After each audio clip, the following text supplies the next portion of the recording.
महाभारत में आज आपको भक्तगणों राजधर्म का वर्णन, राजा के लिए विद्वान पुरोहित की आवश्यकता तथा दोनों में मेल रहने से लाभ, यह कथा आपको सुनाएंगे। आप इस चैनल को भक्तगणों लाइक एंड सब्सक्राइब जरूर करें। कथा सुनिए।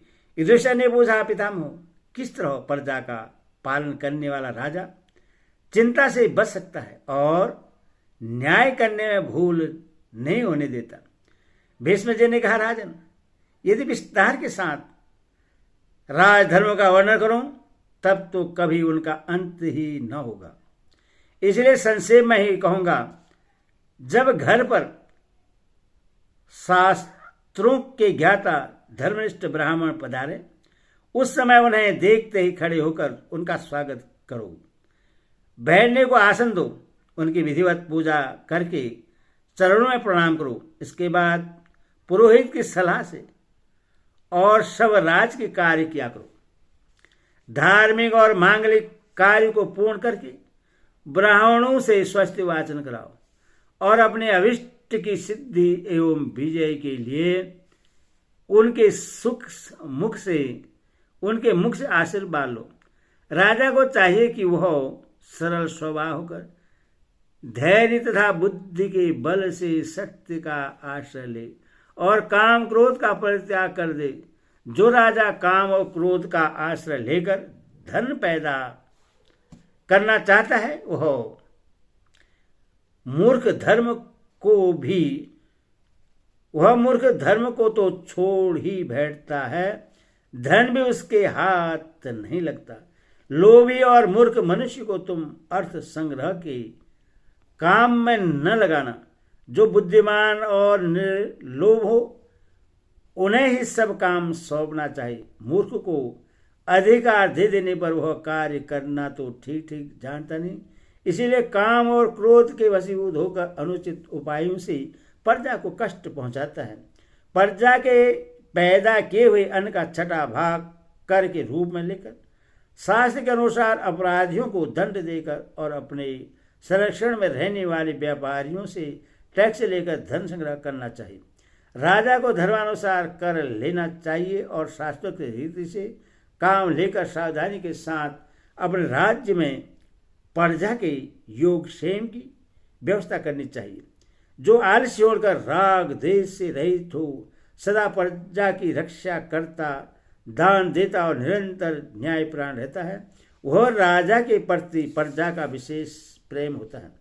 तुम लोग बस अधर्म से धन पैदा करने की कभी इच्छा न करना, क्योंकि अनुचित रीति से लिया हुआ धन बुरे कार्यों में ही नष्ट होता है। जो धन का लोभी राजा मोहबस प्रजा से शास्त्र विरुद्ध अधिक कर लेकर उससे कष्ट पहुंचाता है, वह अपने ही हाथों अपना नाश करता है। जैसे दूध के लोभ से गाय का थन काट लेने वाले को दूध नहीं मिलता, उसी प्रकार न्यायपूर्वक प्रजा को चूसने से राष्ट्र की उन्नति नहीं होती। जो घर पर गौ का पालन करता है, उसी को रोज दूध मिलता है। इसी तरह उचित उपाय से राष्ट्र की रक्षा करने वाला राजा ही उससे लाभ उठाता है। जैसे माता स्वयं तृप्त रहने पर भी बालक को यथेष्ट दूध पिलाती है, उसी प्रकार राजा से सुरक्षित होने पर ही यह पृथ्वी इच्छानुसार अन्न और सुवर्ण देती है। जैसे माली वृक्षों को सींच कर बढ़ाता है, उसी प्रकार तुम्हें भी प्रजा को उन्नतिशील बनाना चाहिए। यदि ऐसा बर्ताव करोगे तो चिरकाल तक राज्य की रक्षा करते हुए तुम उससे सुख उठा सकोगे। भारत, तुम अत्यंत कंगाल क्यों न हो जाओ, फिर भी ब्राह्मण को धनवान देख उससे धन लेने की इच्छा न करना।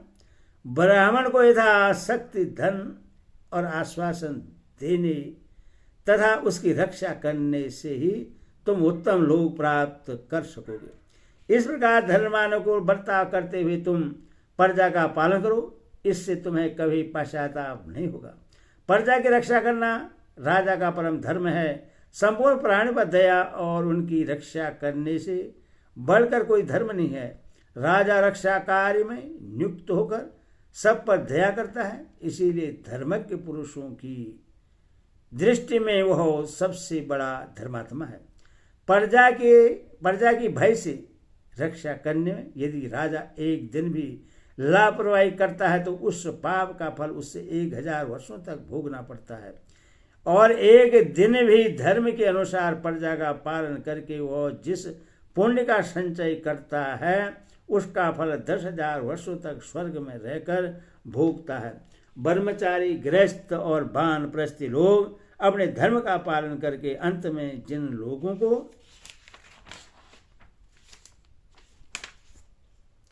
प्राप्त करते हैं उन्हें ही राजा एक क्षण भी धर्म और प्रजा का पालन करने से प्राप्त कर लेता है। अतः कुंतीनंदन, तुम प्रयत्न करके मेरे कथनानुसार धर्म का पालन करो, इससे तुम्हें पुण्य का फल मिलेगा और तुम्हारे मन में कभी कोई चिंता नहीं होगी। युधिष्ठिर, धर्म और अर्थ को ठीक ठीक समझना कठिन है। यह सोचकर राजा को चाहिए कि प्रत्येक कार्य में सत परामर्श देने के लिए एक बहुयज्ञ विद्वानों को पुरोहित बनाकर रखे। जहां राजा और पुरोहित दोनों ही धर्मात्मा तथा राजनीतिक गूढ़ विचारों के जानने वाले होते हैं, उस राज्य की प्रजा का सब ओर से भला होता है। यदि तीनों धर्म पर आस्था रखने वाले और एक दूसरे के विश्वास पात्र हों, अत्यंत तपस्वी और परस्पर हितैषी हों, दोनों के हृदय, दोनों के विचार एक से हों, तो वे अपनी प्रजा को उन्नतशील बनाते और देवताओं तथा पितरों को भी तृप्त करते हैं। यदि ब्राह्मण, पुरोहित और क्षेत्रीय राजा दोनों में परस्पर सद्भाव हो तो प्रजा को सुख मिलता है, और दोनों में वैमनस्य होने पर प्रजा का सर्वनाश हो जाता है। इस विषय में राजा पुरुरवा और महर्षि कश्यप का संवाद रूप एक प्राचीन इतिहास है, उससे सुनो। राजा पुरुरवा ने पूछा, जब ब्राह्मण और क्षेत्रीय दोनों एक दूसरे का परित्याग कर दें तो दूसरे वर्ण के लोग किसको प्रधान समझें और प्रजा किसका पक्ष ले? कश्यप ने कहा, राजन, जहां ब्राह्मण क्षेत्रीय से विरोध करता है वहां क्षेत्रीय का राज्य नष्ट हो जाता है। जब क्षेत्रीय ब्राह्मण को त्याग देते हैं तो उनका वेदाध्ययन रुक जाता है, उनके पुत्रों की वृद्धि नहीं होती, उनके घर में न दधि मंथन होता है और न यज्ञ तथा उनके बालक वेदाध्ययन नहीं कर पाते।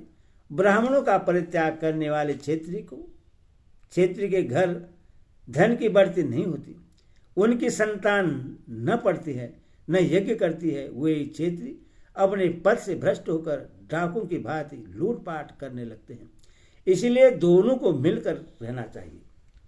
मिले रहने पर दोनों एक दूसरे की रक्षा में समर्थ होते हैं। ब्राह्मण की उन्नति का आधार क्षेत्रीय होता है और क्षेत्रीय के अभ्युदय का आधार ब्राह्मण।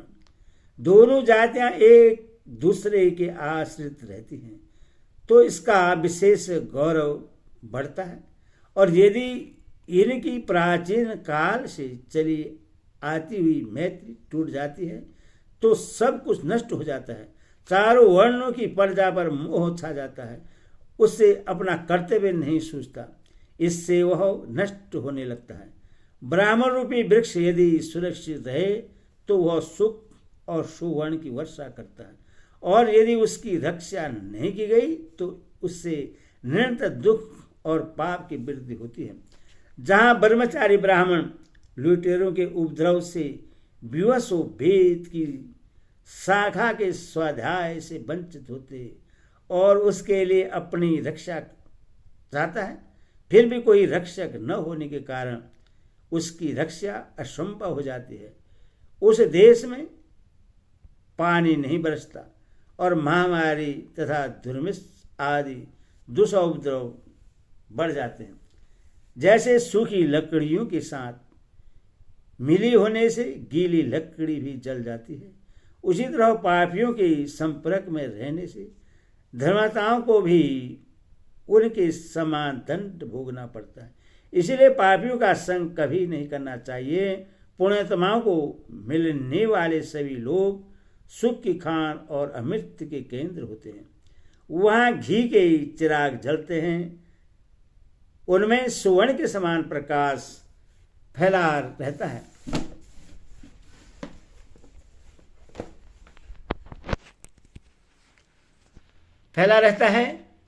वहां न मृत्यु का प्रवेश है और न वृद्धावस्था का। उनमें किसी को कोई दुख भी नहीं होता। ब्रह्मचारी लोग मृत्यु के पश्चात उन्हीं लोगों में जाकर आनंद का अनुभव करते हैं। पापियों का लोक है नरक, जहाँ सदा अंधेरा छाया रहता है। वहां अधिक से अधिक शोक और दुख प्राप्त होते हैं। पापात्मा पुरुष वहां बहुत वर्षों तक कष्ट भोगते हुए दौड़ते फिरते हैं। उन्हें अपने लिए बहुत शोक होता है। ब्राह्मण क्षेत्र में परस्पर वैमनस्य होने पर प्रजा को दुष और दुख उठाना पड़ता है। इन सब बातों को समझ बूझकर राजा को एक बहुत पुरोहित बना ही लेना चाहिए।